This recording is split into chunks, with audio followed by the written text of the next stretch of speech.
చేయాలంటే దవాఖాన్లలో వాళ్ళకు చిన్న సూది మందైనా వేపించడానికి ఎప్పుడైనా వాళ్ళు ఆలోచన చేసిండ్రా? ఇవాళ అన్ని రకాలుగా ఈ నగరాన్ని అభివృద్ధి చేయాలని మేము ప్రయత్నం చేస్తుంటే ఈ ప్రాంతం నుంచి ఓట్లు వేయించుకొని ఈ సికింద్రాబాద్ పార్లమెంటు నుంచి 2 సార్లు ఎంపీగా గెలిచి 2 సార్లు మంత్రిగా అయిన నంగనాచి కిషన్ రెడ్డి మన మెట్రో రైలుకు అడ్డం పడుతున్నాడు. ఇవాళ మన మూసీ నది అభివృద్ధి కోసం అడ్డం పడుతున్నాడు. ఇవాళ ఈ హైదరాబాదు నగరాన్ని అభివృద్ధి చేయనిస్తే రేవంత్ రెడ్డికి కాంగ్రెస్ పార్టీకి మంచి పేరు వస్తుంది, మాకు పుట్టగతులు ఉండవని బీఆర్ఎస్ వాళ్ళతోని కుమ్ముక్కై ఈరోజు ఈ నగర అభివృద్ధిని అడ్డుకుంటున్నాడు. ఇవాళ బీజేపీ బీఆర్ఎస్ది ఫెవికల్ బంధం. పార్లమెంట్ ఎన్నికల్లో ఆనాడు బీఆర్ఎస్ చచ్చిపోయి డిపాజిట్లు కోల్పోయి 8 పార్లమెంటు నియోజకవర్గాలలో బీజేపీని గెలిపించిన మాట వాస్తవం కాదా?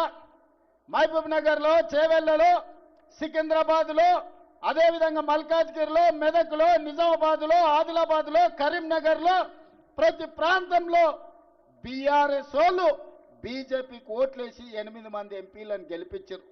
మెదక్తో సహా 8 పార్లమెంట్లలో డిపాజిట్లు జప్తు అయినాయి బీఆర్ఎస్ వాళ్ళకు. మరి 8 పార్లమెంట్లలో వీళ్ళు చచ్చిపోయి అవయవ దానం చేసి బీజేపీని గెలిపిస్తే ఒక పక్కన బండి సంజయ్, రెండో పక్కన కిషన్ రెడ్డి కేంద్ర మంత్రులు అయినరు. బుడ్డ పైసైనా తెచ్చిండ్రా వీళ్ళని నేను అడుగుతున్నా. ఎన్నడన్నా కేంద్ర మంత్రిగా కిషన్ రెడ్డి మన గల్లీకి వచ్చిండా? మన సమస్యలు అడిగిండా? మనం ఎట్లున్నారో చూసిండా? ఇవాళ ఉప ఎన్నికలు రాగానే ఇవాళ మా అభ్యర్థిని గెలిపించండి, కార్పెట్ బాంబింగ్ చేస్తారంట. సిగ్గుండాలన్నాయా? పాకిస్తాన్ వాడు ముడ్డి మీద అంతే ఆడపోయి బాంబులు అయ్యావు కానీ జూబ్లీ హిల్స్లో వచ్చి బీజేపీ వాళ్ళు కార్పెట్ బాంబింగ్ చేస్తారంట. మీ బాబు జాగీరా బీజేపీ వాళ్ళది ఇది. ఎవడన్నా అభివృద్ధి చేయాలనుకుంటాడు, ఎవడన్నా నిధులు తేవాలనుకుంటాడు, ఎవడన్నా తాగనికే నీళ్లు తేవాలనుకుంటాడు, ఎవడన్నా పేదలు తిరగనికే మెట్రో రైలు తేవాలనుకుంటాడు, ఎవడన్నా మన మూసీలో ఉన్న మురికిని తొలగించాలనుకుంటాడు. బీజేపీ వాళ్ళ భావ దారిద్ర్యం జూబ్లీ హిల్స్లో ఎన్నికల్లో కార్పెట్ బాంబింగ్ చేస్తారంట. గల్లీ గల్లీ ఎంపీలు, ఎమ్మెల్యేలు, కేంద్ర మంత్రులు తిరుగుతారంట. ఎందుకయ్యా? బిచ్చమడుకోనికి వస్తారా? ఏం తెచ్చిందని వస్తారు? మీ మోడీ ఏమిచ్చిందని వస్తారు? 3 సార్లు ప్రధానమంత్రి అయిన మోడీ ఈ పేదోళ్ళు అండగా నిలబడితే, కేసీఆర్ మీరు 2 సార్లు కేసీఆర్ ముఖ్యమంత్రి అయిండు, 3 సార్లు మోడీ ప్రధానమంత్రి అయిండు. నేను అడుగుతున్న పేదోళ్ళకి రేషన్ కార్డు ఇచ్చిండా? మీ ఇళ్లలో 200 యూనిట్లు ఉచిత కరెంట్ ఇచ్చిండా? మీకు సన్నబియ్యం ఇచ్చిండా? ముఖ్యంగా మా ఆడబిడ్డలను అడుగుతున్నా, అక్క మీరు పుట్టి ఇంతోళ్ళైనరు, ఎన్నడన్నా ఆర్టీసీ బస్సులో ఉచితంగా ప్రయాణం చేసిండ్రా? ఇవాళ మా ఆడబిడ్డలు అమ్మవారిని దర్శించుకోవాలన్నా, అమ్మగారి ఇంటికి వెళ్ళాలన్నా ఇంటి ఆయన ముందల చేతి జాపకుండా ఆయన ఆఫీస్కి పోయొచ్చే లోప అమ్మని చూసిరానికే ఆర్టీసీ బస్సులో మీరు ఎక్కడ చెయ్యి ఆపితే అక్కడ బస్సు ఆపేటట్టు నేను చేయలేదా?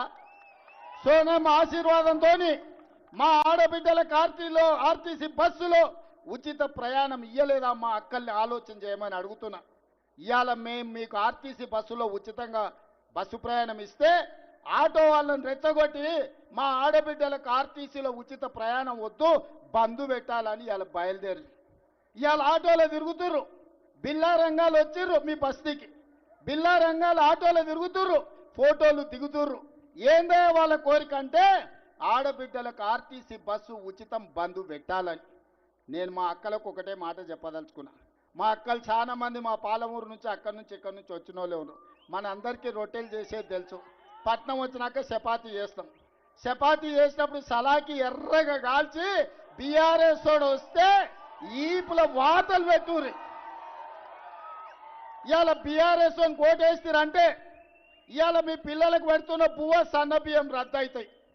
ఇవాళ బీఆర్ఎస్ తోడు వస్తే పేదోళ్లకు 200 యూనిట్లు ఉచిత కరెంటు రద్దు అవుతుంది.